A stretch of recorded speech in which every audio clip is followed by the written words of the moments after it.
কারোকে কি বিষয়টা ঘটনা? অ্যাকচুয়ালি আমরা অ্যারাউন্ড 8:40 এরকম একটা ইনফরমেশন পেয়েছি যে নতুন নগর যে সোনারগাঁও যে হোটেল আছে এখানে একটা ফায়ারিং ইনসিডেন্ট হয়েছে।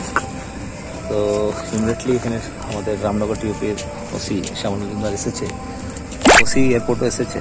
তো এখানে এসে জানলাম যে এখানে 2জন বুলেট ইঞ্জুরিতে হয়েছে আর ওরা আইএলএসে পাঠানো হয়েছে। তো আমরা প্রিলিমিনারি ইনভেস্টিগেশন যা করেছি এর মধ্যে যা জানা গেল যে 6জন এখানে এসেছিল এগরোল খেতে। এই 6জন যখন এগরোল খেয়ে যখন বেরোচ্ছে তখন মানে আননোন পারসন ফায়ার করেছে। আর ওখানে আনুমানিক 4টা রাউন্ড হয়েছে ফায়ার। আমরা 4টা রাউন্ডের শেল পেয়েছি। ওদের 3টা ইঞ্জুরি আছে। একজনের সঞ্জয় দাস আর হৈব দাস 2জন ইঞ্জার, ওদের এখন আইএলএসে চিকিৎসা হচ্ছে। একজনের একটা বুলেট ইঞ্জুরি হয়েছে হ্যান্ড অ্যান্ড লেগসে, আর একজনের কোমরে ওয়েস্টে একটা ইঞ্জুরি আছে বুলেট ইঞ্জুরি। 2জনই আউট অফ ডেঞ্জার আছে, এখন চিকিৎসা চলছে। তো ইনভেস্টিগেশন প্রিলিমিনারি আমরা সিসিটিভি ফুটেজ দেখেছি, কিছু ছোট ক্লু আছে, তার মধ্যে আমরা কাজ করছি। আশা করি মানে জলদি এটা সলভ হবে।